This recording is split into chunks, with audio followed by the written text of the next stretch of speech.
예, 오늘 말씀 우리 사도행전 11장 19절부터 30절까지 말씀 봅니다. 사도행전 11장 1절부터 18절은 사실상 베드로가 예루살렘 교회에 가서 이방인 고넬료와 그의 식구들에게 복음을 전한 내용을 요약하는 보고하는 내용이라 10장의 내용과 동일해서 이제 건너뛰고 19절부터 30절까지를 살펴보고자 합니다. 우리 19절에 보시면 이렇게 말씀합니다. 우리 한번 같이 읽죠. 스데반에게 가해진 박해 때문에 흩어진 사람들이 페니키아와 키프로스와 안디오까지 가서 유대 사람들에게만 말씀을 전했다. 스데반의 순교로 이제 황급하게 그 헬레니스트, 헬레파 유대인 믿는 자들이 다 도망을 쳤습니다. 그래서 이제 이 사람들이 너무나 급하게 도망치면서 세월이 지나니까 이 사도행전 10장의 내용을 몰랐습니다. 거기서 하나님께서 이방인들, 고넬료 같은 이방인들도 이제 받아주셨다는 사실을 듣지 못했습니다. 그래서 그들은 여전히 안디옥에 가서도 누구한테만 말씀을 전해요? 유대 사람들에게만 말씀을 전합니다. 여전히. 이 안디옥이라는 지역을 제가 보여드리면 지도에 보면 지중해 동쪽 북쪽에 있는 지역입니다. 화살표에 잘 보이지 않지만 조금으로 안디옥이라고 써 있죠. 시리아의 그 큰 도시입니다. 이 안디옥이라는 도시는 처음부터 주전 300년경에 실리오쿠스 니카토라는 사람이 건설한 헬라 도시입니다. 그러니까 계획 도시예요. 계획 도시. 처음부터 도시를 짓고자 하는 마음으로 지어서 사람을 모았던 계획 도시고, 셀리쿠스의 아버지 이름이 안디오커스인데 이제 아버지에게 헌정한 도시입니다. 그래서 나중에 이제 도시가 계속 지어지면서 나중에 예수님 당시에는 그 헤롯 대왕도 이 도시를 건축하는데 도움을 줍니다. 이 헤롯 대왕이 그 고고학자들에게는 건축에 관심 있는 사람으로 또 좀 은사가 있는 사람으로 알려져 가지고 이 헤롯도 많이 도왔다고 합니다. 그래서 지도를 보여드리면 이제 큰 지도고요. 저 안디옥 저기 있고, 이게 이제 당시 고고학을 근거로 해서 재현한 그 안디옥의 그 도시 전경입니다. 아주 깨끗하죠.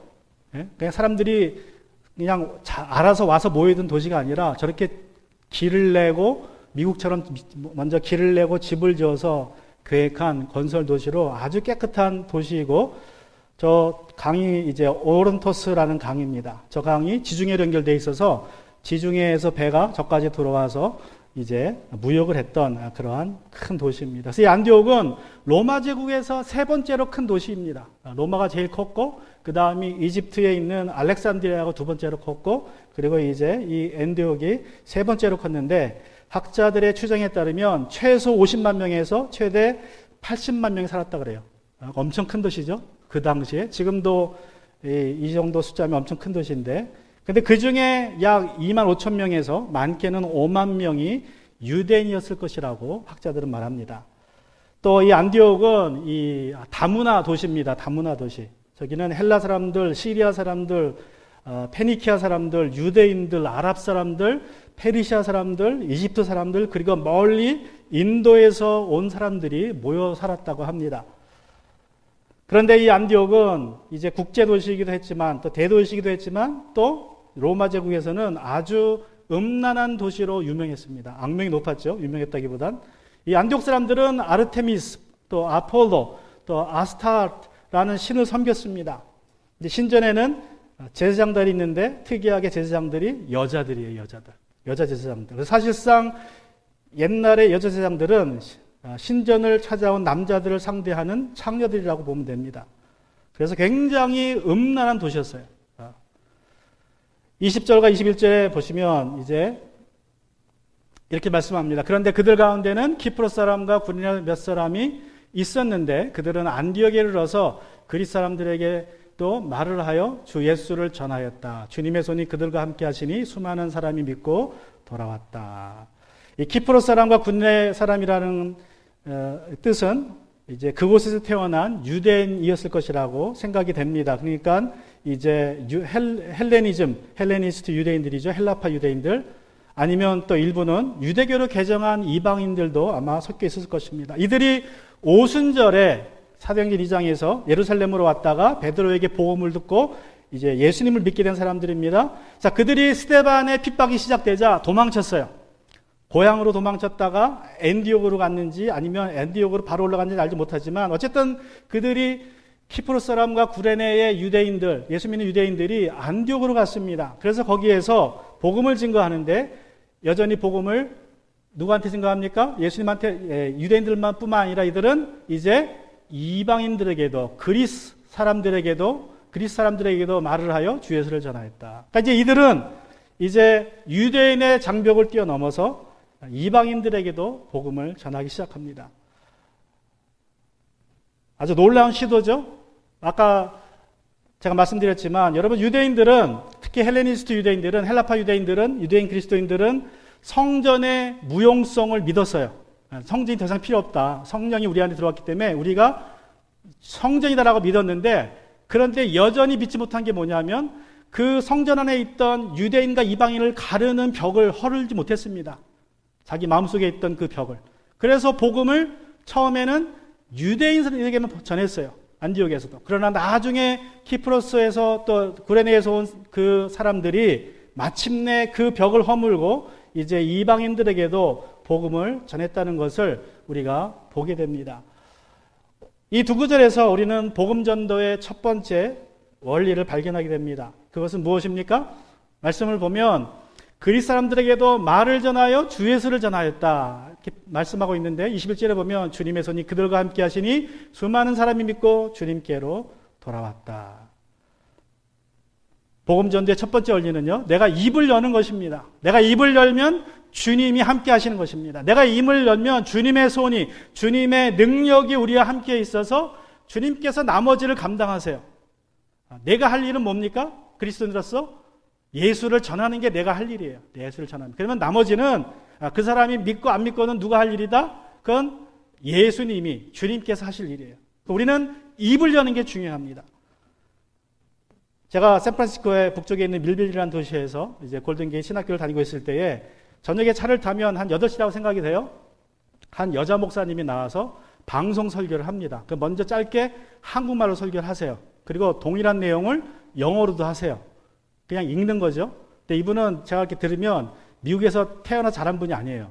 한국에서 나이 들어서 오신 것 같아요. 한 30이나 40대 가지고. 그러니까 원고를 그냥 읽습니다. 떠듬떠듬 읽으시는데 하여튼 매일 나와요. 매일 나와서 이분이 설교를 해요. 영어로. 그때는 야 무슨 이렇게 이런 영어로 설교를 하나 그것도 방송에서.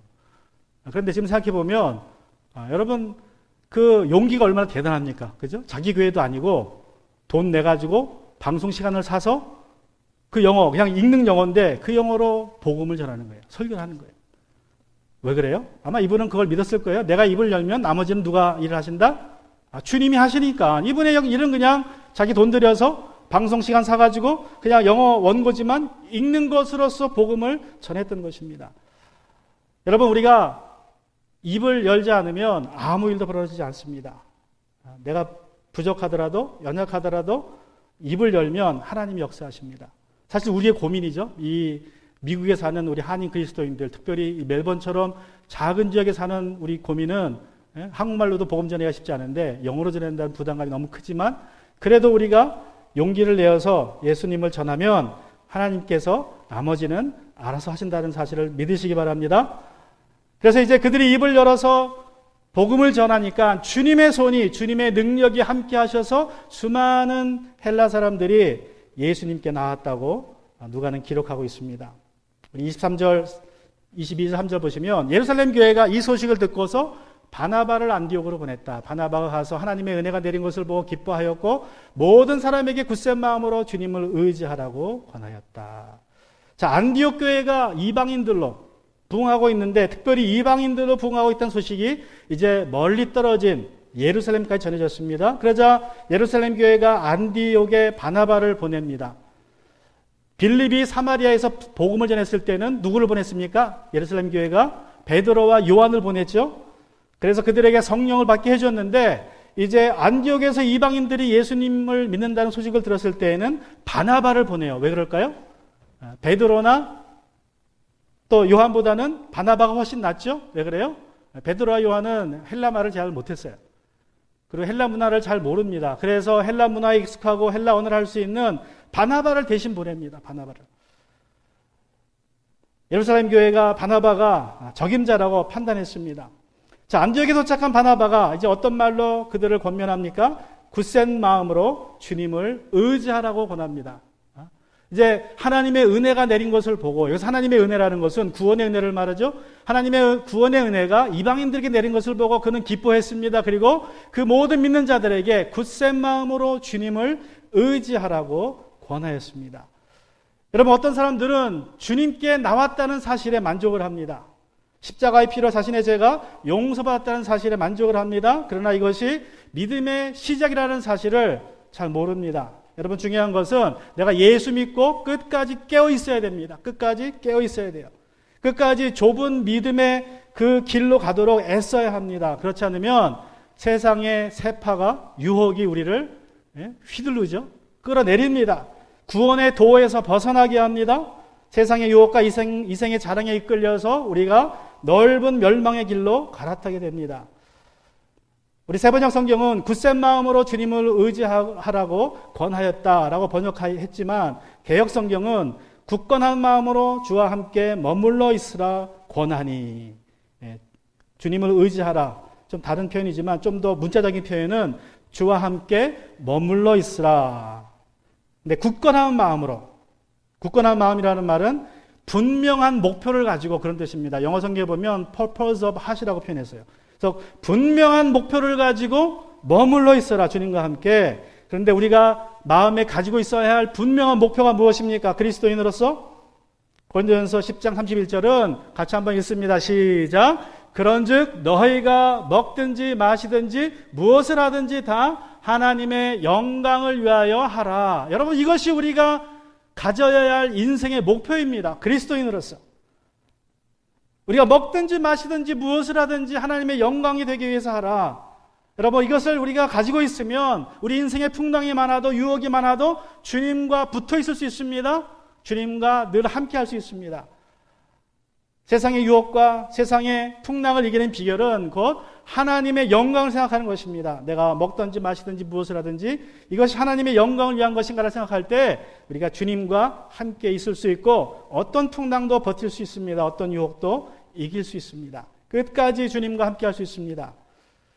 1950년대에 미국에 유학을 오신 조효은 목사님의 이야기입니다. 이 조효은 목사님은 침례교에서는 거의 첫 번째로 미국에 와서 공부해서, 제가 알기에는 우리 침례교회 1호 박사님이세요. 서던에서 공부하셔서 50년대에 이제 제가 기억하기에는 역사학으로 PhD를 받으셨던 아주 훌륭하신 목사님이십니다. 이분은, 우리는 뭐 타고 왔어요? 미국 올 때? 여러분 뭐 타고 왔습니까? 미국 올 때? 네, 비행기 타고 왔죠? 이분은 1950년대에 와가지고 배 타고 오셨대요. 배 타고. 얼마나 걸릴까요? 배 타면? 한 3주에서 한 달 걸리죠. 3주에서 한 달 걸립니다. 배 타고. 그래서 이분이 이제 배 타고 온 이야기를 해주시더라고요. 자기가 이제 일본으로 가서 뭐 도쿄나 요코하마에서 배를 탔겠죠. 그리고 이제 한 달에 걸쳐서 샌프란시스코로 들어오는 거예요. 그리고 이제 거기서 기차를 타고 또 켄터키까지 와야 됩니다. 그러니까 한 달 반 걸렸을 거예요. 거기까지 오는데. 그런데 이분이 배를 타고 가다가 이제 뭐 한 달 동안 배에서 뭐 하겠어요. 며칠 동안. 심심하니까 여기저기 다 돌아보는 거죠. 이제 하루는 조타실에 갔대요. 가니까 항해사가 이제 배 항로를 이렇게 점검하고 있다 그럽니다. 근데 보니까 항로가 참 재밌어요. 제가 대충 한번 그려본 거예요. 배가 이 같으면 그냥 곧장 가야 되잖아요. 직선을 그리고. 근데 항로를 보니까 매일 항로를 점검하는데 이게 올라갔다 내려갔다 올라갔다 내려갔다 이렇게 되더래요. 저 그림처럼. 그 궁금해서 물었대요. 아니 왜 배가 곧장 가지 않고 올라갔다 내려갔다 그럽니까? 했더니 파도에 밀려서, 바람에 밀려서 항로로 가다가도 벗어난대요. 그러면 또 그 다음날 하늘을 관측하고 위치를 추적해서 위치를 또 잡고 항해를 시작하면서 또 바로 또 목표를 잡아요. 어떻게 가야겠다. 그래서 매일매일 항로를 점검하고 가는데 그 과정을 뒤를 보면 삐뚤빼뚤. 그러나 그렇게 가다 보면 결국 어디까지 와요? 결국 샌프란시스코까지 왔다는 거예요.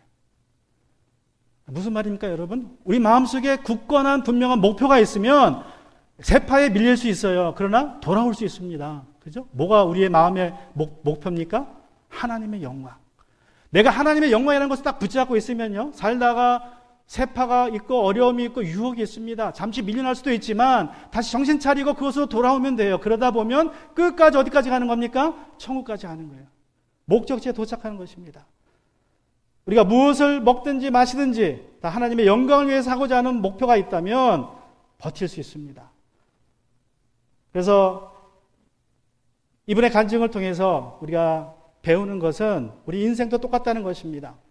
우리 마음속에 이러한 분명한 목표가 있을 때에 우리는 매일매일 좀 삐뚤빼뚤하게 하지만 결국에는 천국에 도착할 수 있다는 것입니다. 사도행전 11장 14절에 보시면 바나바는 착한 사람이요 성령과 믿음이 충만한 사람이었다. 그래서 많은 사람이 주님께로 나왔다.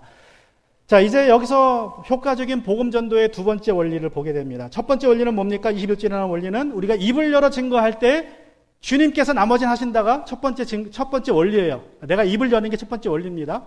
두 번째 복음 전도의 그 효과적인 원리는 이제 관계 전도입니다. 관계 전도. 자, 24절 보면 바나바는 착한 사람이요. 그래서 착한 사람. 그리고 성령과 믿음이 충만한 사람이었는데 그래서 그 결과가 많은 사람이 주님께 나왔다고 말합니다. 많은 사람이. 여러분, 우리가 이 두 방법을 적절하게 사용해야 됩니다. 때때로는 입을 열어서 복음을 증거할 필요가 있고 또 때때로는 우리의 성품으로, 선한 성품으로 복음을 증거할 때가 있습니다. 이 두 가지가 잘 조화가 되면 놀라운 역사가 일어납니다. 자, 그런데 흥미로운 것은 바나바를 착한 사람이요 라고 표현했어요. 다른 말로 하면 선한 사람이요, good man. 그렇게 표현했어요. good man. He was a good man. 여러분, 신약 성경에 착한 사람이라고 소개된 사람이 두 사람입니다. 누가복음 3장에 나오는 아리마대 요셉. 그 사람이 착한 사람이라고 써 있고, 그 다음에 오늘 본문에 나오는 바나바가 여기 이제 착한 사람이라고 쓰여 있어요. 딱 두 사람인데 이 두 사람에게 공통점이 있습니다. 첫 번째 공통점은 이 두 사람의 이름이 다 요셉입니다. 본명은 아리마대 요셉. 그리고 바나바의 본명도 요셉이죠. 요셉. 바나바는 별명이고. 그래서 성경의 요셉은 다 좋은 사람이에요. 신구약 다 통틀어서 모든 요셉은 다 흠이 없습니다. 예수님의 육신의 아버지 요셉까지 흠이 없는 사람이 요셉이니까 요셉이라는 이름이 참 좋은 이름인 것 같아요. 자, 그런데 왜 아리마대 요셉과 바나바 요셉은 선한 사람이라고 누가가 기록하고 있을까요? 또 다른 공통점이 이 두 사람은 주기를 좋아해요. 아리마대 요셉은 예수님께 자기의 무덤, 새 무덤을 드렸습니다. 정원을 드렸죠. 그 정원 안에 있는 무덤까지 드린 거죠. 그리고 이 바나바 요셉은 자기 땅을 교회에 드렸어요. 과부들을 위해서. 그러니까 결국 내가 어떻게 좋은 사람이 될 수 있느냐, 착한 사람이 될 수 있느냐, 주기를 좋아하면 돼요. 주기를 좋아하면. 여러분 형편에 맞게 주기를 좋아하시면 됩니다. 그러면 선한 사람이 돼요. 근데 문제는 내 힘으로 줄 때는 한계가 있어요. 그죠? 처음은 주지만 끝까지 못 줍니다.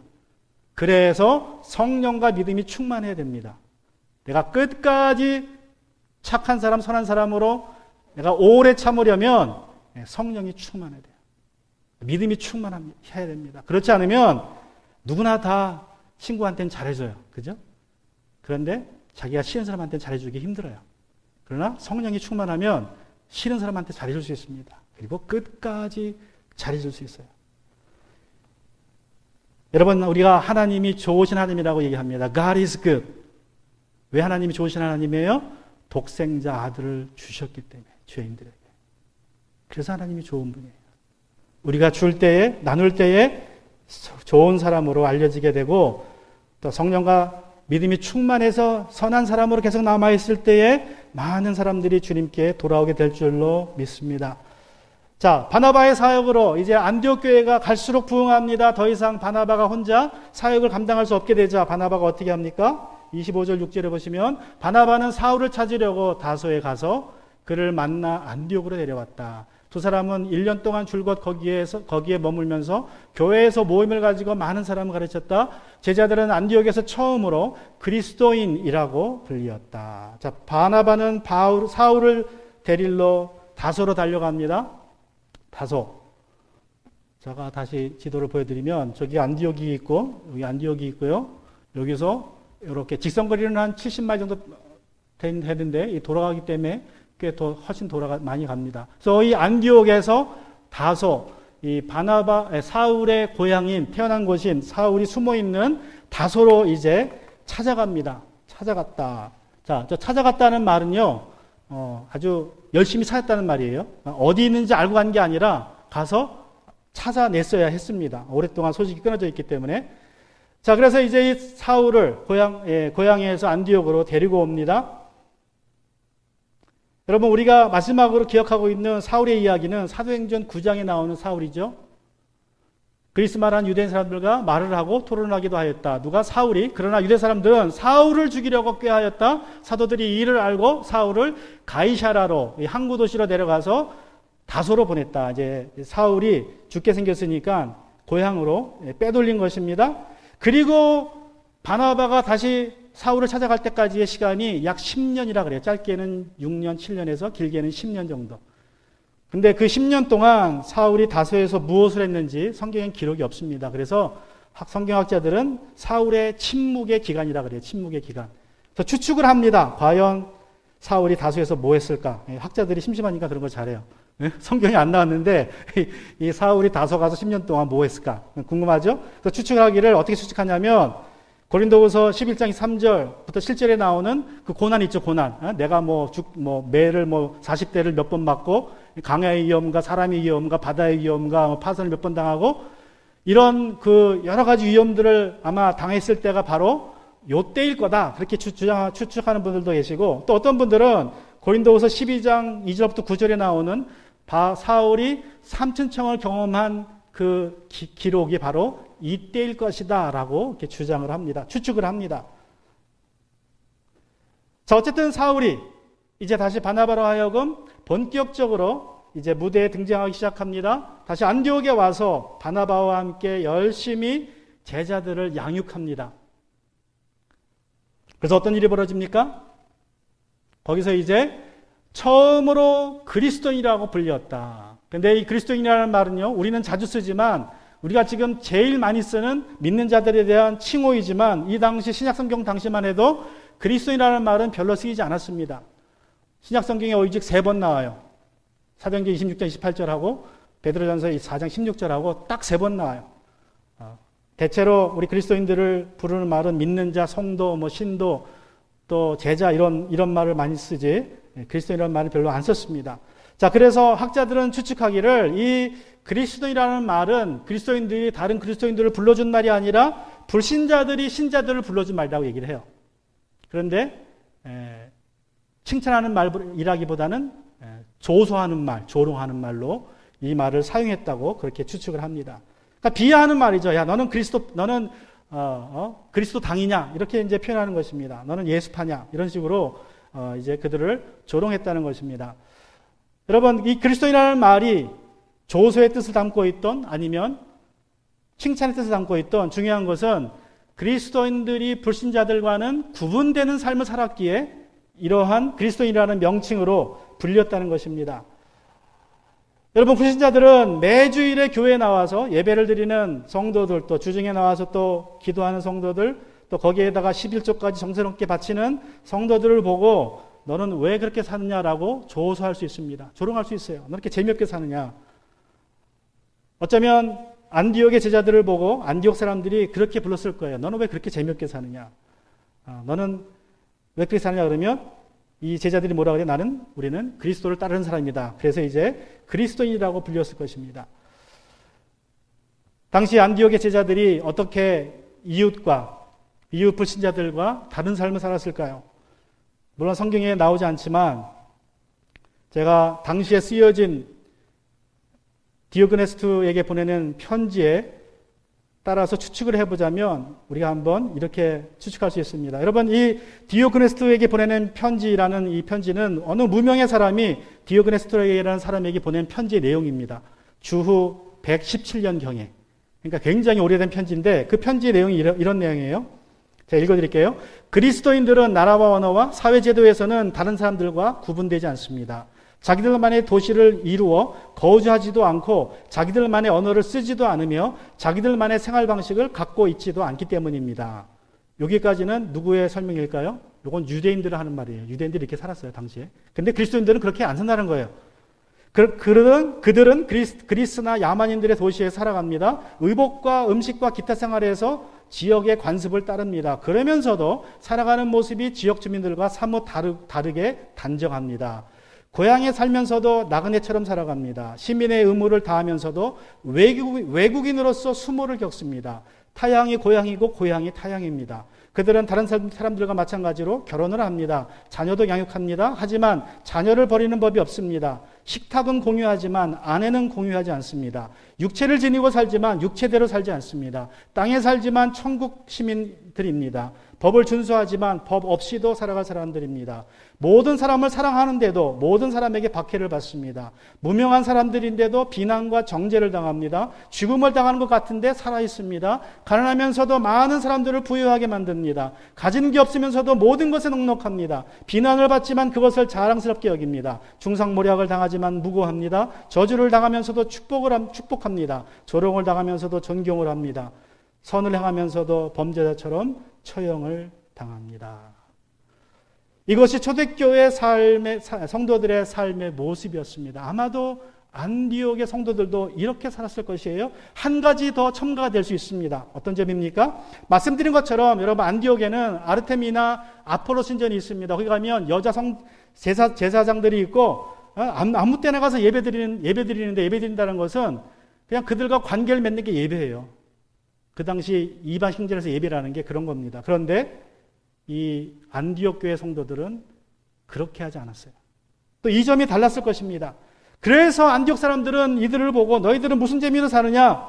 그랬을 때 그들은 우리는 그리스도를 따르는 재미로 산다. 그래서 불신자들이 안디옥의 성도들을 보고 그리스도 당파, 그리스도 당이다. 그래서 그리스도인이라고 불러준 것입니다.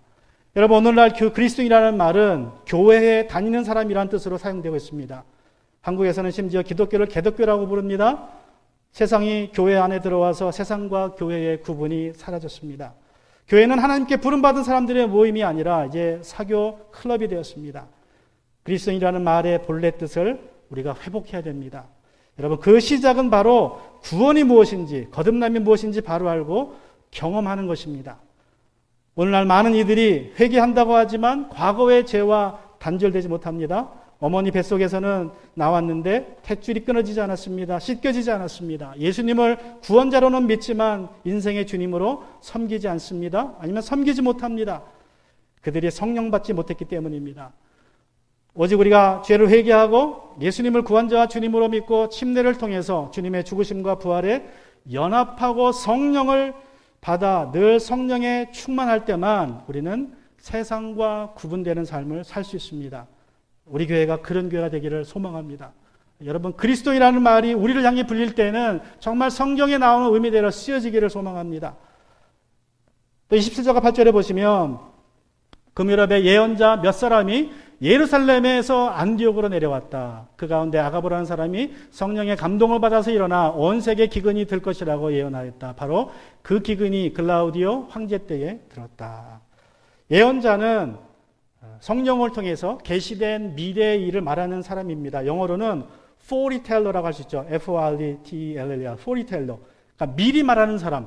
하나님이 성령으로 계시한 일을 미래의 일을 미리 말하는 사람 또는 foreteller, 앞서 말하는 사람, 또 앞으로 말하는 사람이에요. 왜냐하면 성령께 받았으니까 선포할 수밖에 없죠. 그래서 foreteller or forteller라고 할 수 있어요. 오늘날 설교가 예언이라고 말하는 분들이 있습니다. 설교가 예언이다. 물론 설교에 예언자적인 예언의 요소가 있지만 여러분 설교가 곧 예언은 아닙니다. 설교는 예언을 포함하고 있습니다. 어떤 분들은 신약 성경이 완성되어서 이제 기록된 예언이 이제 완성되었기 때문에 더 이상 예언이 없다고 주장하는 분들도 있습니다. 그런데 사도행전 2장 17절 18절 말씀 보시면 요엘서에서 베드로가 이렇게 인용하죠. 하나님께서 말씀하신다. 마지막 날에 나는 내 영을 모든 사람에게 부어주겠다. 자, 마지막 날에 여러분 우리가 사는 시대가 마지막 날입니다. 그죠? 그러니까 마지막 날에 내 영을 모든 사람에게 믿는 자들에게 부어주겠다. 하나님의 뜻이에요. 자, 나는 너희의 아들들과 너희의 딸들을 예언하게 하고 너희의 젊은이들은 환상을 보고 너희 늙은이들은 꿈을 꿀 것이다. 그날에는 나는 내 영을 내 남종들과 여종들에게 부어주겠으니 그들도 예언을 할 것이다. 자, 여기서 보면 예언이라는 말과 환상을 보고 꿈을 꾸고 말은 다르지만 실상은 다 예언을 뜻하죠. 그죠? 실상은 다 예언적인 일입니다. 그런데 보면 남자 아들과 딸들, 또 젊은이들, 늙은이들, 또 남종과 여종 신분을 떠나서 다 뭐 한다? 한마디로 하면 예언한다는 거예요. 예수님 영에 있으면 예언한다는 것입니다. 여러분, 우리가 마지막 시대에 살고 있으면서 이 말씀대로 우리가 성령 받으면 예언의 영이 우리에게 임합니다. 예수님은 모세가 말한 것대로 나와 같은 예언자라, 선지자라서 나와 같은 선지자. 그래서 예수님은 성경의 최고의 선지자이고 예언자십니다. 그런데 예수님을 통해서 예언이 끝난 것이 아니라 그 영을 제자들에게 주심으로 이 예언의 사역은 계속됩니다. 유해 선지자의 말씀대로, 하나님의 계획대로. 여러분, 이슬람 교회에서 최고의 선지자는 모하마디입니다. 그죠? 모하메드가 최고의 선지자이고 최후의 선지자예요. 더 이상 예언이 없습니다. 거기는. 지금 이슬람교에서 예언하면 다 잡아 죽입니다. 다른 종교도 마찬가지예요. 그 종교의 창시자가 마지막 최고의 예언자입니다. 그리고 나머지 사람들은 그 예언을 해석하는 일을 해요. 근데 우리 기독교는 다른 것은, 기독교는 예수님이 최고의 예언자이시지만 최후의 예언자가 아니에요. 예수님의 그 최고의 예언을 우리 믿는 자들에게 영으로 주셨어요. 그래서 모든 사람에게 하나님의 영을 이제 받게 되어서 꿈을 꾸거나 환상을 보거나 예언의 말을 하게 되었다는 것입니다. 이것이 기독교가 다른 종교와 다른 점이에요. 그래서 고린도전서 14장 31절의 말씀 보시면 여러분은 모두 한 사람씩 예언을 할 수 있습니다. 그래야 모두가 배우고 권면을 받게 됩니다. 자, 여러분은 모두가 예언이 은사이기도 하지만 이 말씀의 근거에서 보면 우리 거듭난 사람은 모두가 예언의 은사를 예언할 수 있다는 것을 말씀하고 있습니다. 그러나 또 예언을 전문적으로 사역으로 하는 사람들도 있습니다. 우리 12장 28절에 보시면 하나님께서는 교회 안에 몇몇 일꾼을 세우셨습니다. 그들은 첫째는 사도요, 둘째는 예언자요, 셋째는 교사요, 다음은 기적을 행하는 사람이요, 다음은 병 고치는 사람이요, 병 고치는 은사를 받은 사람이요, 남을 도와주는 사람이요, 관리하는 사람이요, 여러 가지 방언으로 말하는 사람입니다. 여러분, 초대교회 시대에는 예언과 방언과 통역이 예배의 한 부분이었다고 말씀합니다. 고린도전서 14장 26절에 보시면 고린도서 14장은 당시의 예배 상황을 설명하고 있는 것이 어떻게 예배 드려야 되나? 자, 거기 보면 그러면 형제자매 여러분 어떻게 하겠습니까? 여러분이 모이는 자리에 예배 자리에는 찬송하는 사람도 있고 가르치는 사람도 있고 하나님의 계시를 말하는 사람도 있고 방언으로 말하는 사람도 있고 통역하는 사람도 있습니다. 모든 일을 남에게 덕이 되게 하십시오. 오늘날 예배는 프레이즈 팀이 앞에 강단에 나와서 찬양을 인도하고 후에 목사님이 나와서 나머지 반 설교하는 것이 예배의 모습입니다. 여러분, 이 예배의 모습은 전통적으로 캐톨릭 예배의 모습과 그리고 19세기 미국 부흥의 전통을 그냥 이어받은 것이지 사실은 성경적인 예배의 모습은 아닙니다. 성경적인 예배의 모습은요, 모든 사람이 형제자매가 모이는 곳에서 찬송도 누가 하고 그리고 가르치기도 하고 하나님의 계시 예언도 하고 방언도 하고 통역하는 것이 예배라는 거예요. 사실 우리가 보는 이 예배 형식은 저도 마찬가지지만 이거는 그냥 부흥의 스타일이에요. 부흥의 스타일. 그래서 제가 이제 말씀드리고자 하는 것은 여러분 예언이 그치지 않았습니다. 예언은 계속돼야 합니다. 사실 예배마다 예언이 계속돼야 합니다. 그러나 우리가 예언 사역을 함에 있어서 주의할 점이 있습니다. 오순절 계통의 사람들이 복음주의 사람들에게 비난받는 이유 중에 하나가 바로 예언 때문에 그렇죠. 방언 때문에도 그렇지만 예언 때문에도 비난받습니다. 너무 예언을 무분별하게 비성서적으로 남용하기 때문에 그래요. 그래서 어떠한 오순절주의자들은 기록된 어제의 성경 말씀보다 오늘 임하는 그 새로운 예언에 더 무게를 둡니다. 그래서 복음주의자들이 오순절주의자들을 놀립니다. 조롱하죠. 너희는 성경보다 예언을 중시하는구나. 비난합니다. 여러분, 우리가 건전한 예언 사역을 하려면 몇 가지를 좀 기억해야 됩니다. 첫 번째는 예언 사역을 성경 말씀에 첨가시키면 안 돼요. 예언 말씀과 성경 말씀은 다릅니다. 그 권위가 달라요. 그래서 성경 말씀에 예언을 덧붙이면 안 됩니다. 또 두 번째로 예언으로 성경 말씀을 대체하면 안 돼요. 또 세 번째로 예언을 성경 말씀보다 위에 두면 안 됩니다.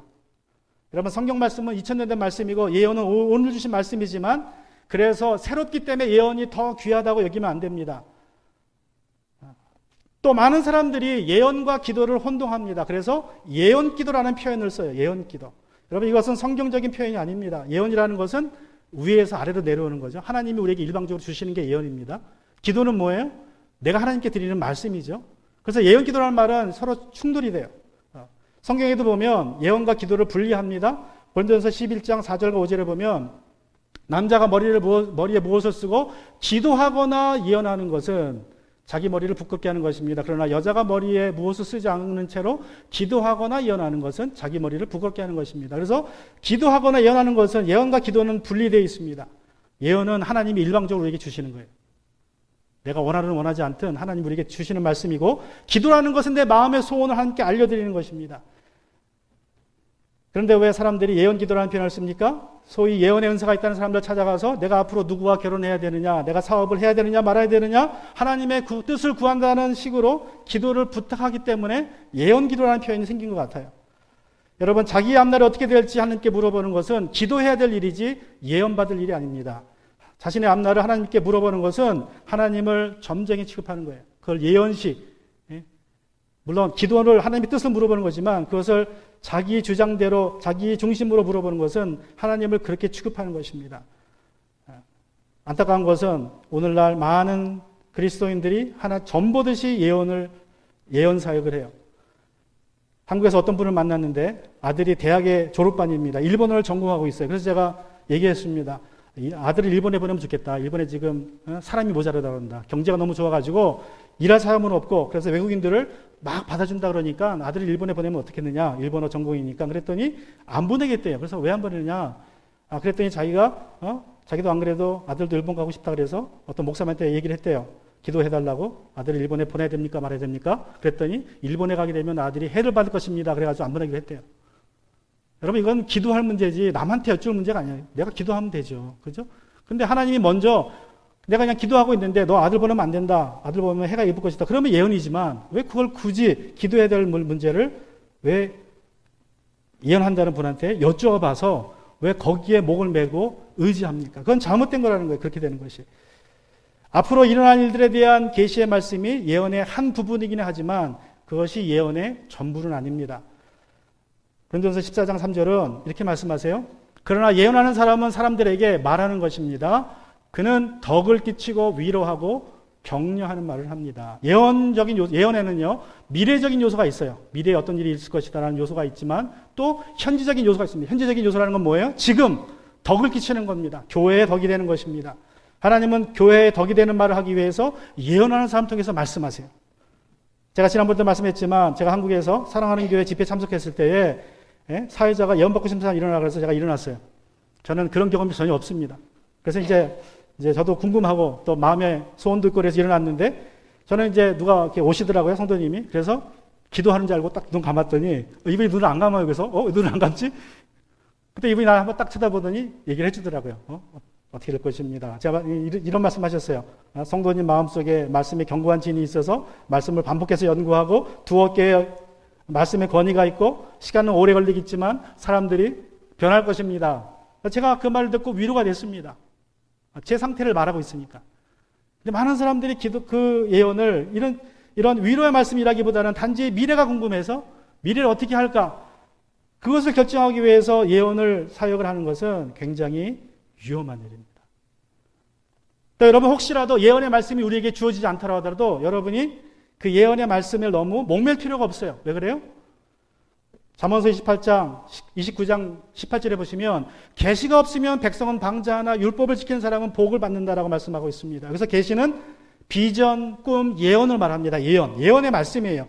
예언이 없으면 사람들이 방자해진다. 자기 마음대로 살지만 그러나 율법을 지키는 사람은 복을 받는다. 그래서 율법은 뭡니까? 성경 말씀이죠. 그래서 여러분 예언이 없더라도 내가 율법을 지키면 복받게 살아요.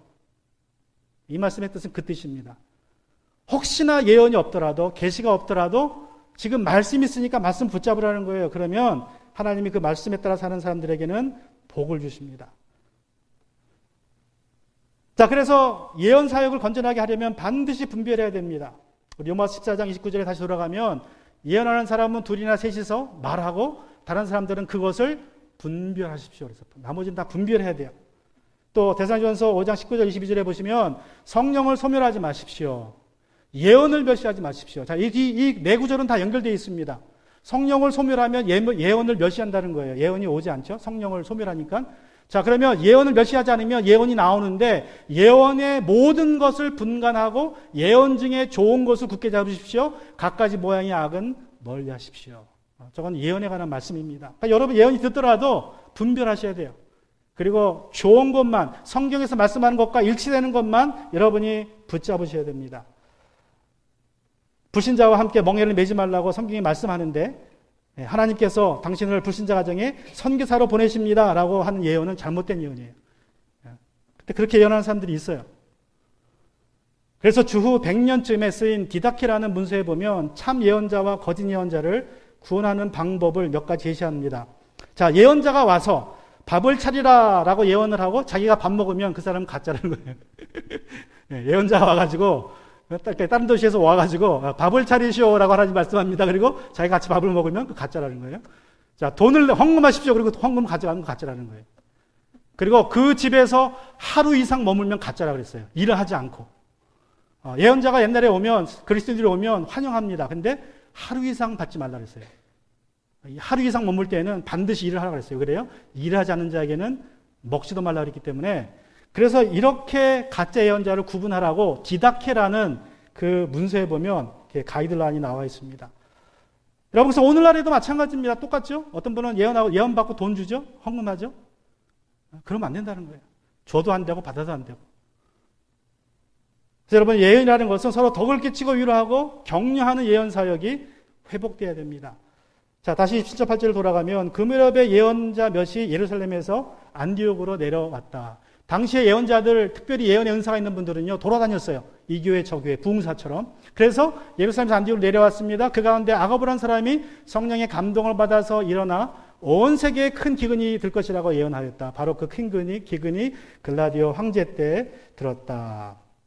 자, 이 아가브라는 예언자가 예언한 대로 주 46년에 팔레스틴 지역에 큰 기근이 들었습니다. 사실 한 번의 예언이 아니라 이 글라디오 황제 기간에 여러 번의 예언이 들었는데 황제 통치 1년에 이제 이집트에서 기근이 들었고 8년과 9년째에는 그리스 지역에서 그 기근이 있었고 9년부터 11년에는 로마와 유대 지방에 큰 기근이 있었습니다. 그래서 어떻게 했습니까? 29절 30절에 보시면 그래서 제자들은 각각 자기의 형편을 따라 몫을 정하여 유대에 사는 신도들에게 구제금을 보내기로 결정하였다. 그들은 그대로 실행하면서 바울과 사울 편에 그것을 장로들에게 보냈다. 여기서 구제금이라는 단어가 재미있게도 헬라 말로 디아코니아라는 말입니다. 교제라는 말도 비슷하게 쓰고 또 집사라는 말도 쓰죠. 근데 여기서는 구제금, 저 디아코니아의 뜻은 섬기다라는 뜻이에요. 섬기다. 기본적인 뜻이. 자, 그래서 이 어려운 사람에게 섬기는 가장 좋은 방법은 어떤 것입니까? 그것은 내가 가진 물질을 나누는 것이 가장 좋은 이제 섬김의 방법이라고 우리가 이 구절을 통해서 알 수 있습니다. 자, 예루살렘 교회는 안디옥 교회에게 영적인 복을 나누었어요. 신령한 복, 영생을 주었습니다. 그러자 안디옥 교회가 어려움에 처한 예루살렘 교회에 세상의 복을 돌려줍니다. 어떻게 보면 이것이 영적인 원리예요. 내가 영적인 복을 받으면 물질적인 복으로 감사함으로 갚는 것은 극히 성경적인 것을 우리가 알 수 있습니다. 오늘 말씀을 마무리하면 여러분, 우리는 모두 이 교회가 부흥하였으면 하는 마음의 소원을 가지고 있을 것입니다. 이 소원은 하나님의 소원이기도 합니다. 그러기 위해서는 우리가 입을 열어 증거해야 되는데 내가 입을 열 때에 주님께서 역사하신다는 사실을 믿으시기 바랍니다. 내가 입을 열면 역사하십니다. 내가 입을 다물면 역사하지 않으세요? 또 우리 자신이 바나바처럼 선한 사람이 되면 베풀기를 즐겨 한다면 사람들이 모일 것입니다.